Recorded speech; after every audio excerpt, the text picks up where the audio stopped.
Hello everyone, welcome back to రుచి రుచులు. అందరూ ఎలా ఉన్నారు? నార్మల్గా అయితే మనం జాక్ ఫ్రూట్ని సీడ్స్ తీసుకుని తింటాం, కానీ అదే జాక్ ఫ్రూట్ని జామ్ లాగా తయారు చేసుకోవచ్చు అని తెలుసా మీకు? అలా అయితే ఈ వీడియోలో నేను మీకు జాక్ ఫ్రూట్ జామ్ని ఎలా తయారు చేసుకోవాలో చూపిస్తాను. ముందుగా జాక్ ఫ్రూట్ని ఇలా గ్రైండ్ చేసుకోవాలి. ఆ తర్వాత కొబ్బరిని తురుముకోవాలి. తర్వాత స్టవ్ ఆన్ చేసి ప్యాన్ మీద ఒక 2 table spoons of ghee add చేసుకోవాలి.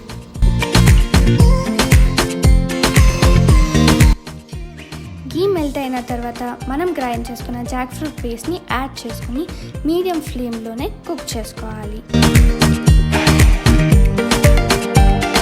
ఆ తర్వాత మనం గ్రైండ్ చేసుకున్న కోకోనట్ని యాడ్ చేసుకోవాలి. దీన్ని కూడా మీడియం ఫ్లేమ్లోనే కుక్ చేసుకోవాలి.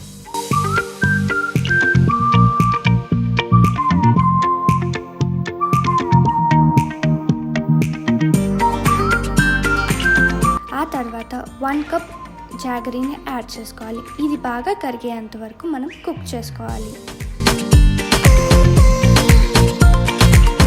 బెల్లం కరిగిన తర్వాత సోంపు ఇలాచీ పౌడర్ని యాడ్ చేసుకోవాలి. ఇది బాగా కలిసేంత వరకు మనం మిక్స్ చేసుకోవాలి. అంతే అండి, జాక్ ఫ్రూట్ జామ్ రెడీ. చాలా వెరైటీగా ఉంది కదా. ఇదైతే మీరు తప్పకుండా ట్రై చేయాలి. దీన్ని మీరు రోల్స్ లాగా తయారు చేసుకోవచ్చు. నేనైతే ఇక్కడ చపాతీని రోల్స్గా తయారు చేసుకుంటున్నాను. ఇది పిల్లలకి స్నాక్స్గా చాలా బాగుంటుంది. మరెన్నో వీడియోస్ కోసం stay tune to our channel and don't forget to like, share and subscribe to our channel. Until then, bye bye.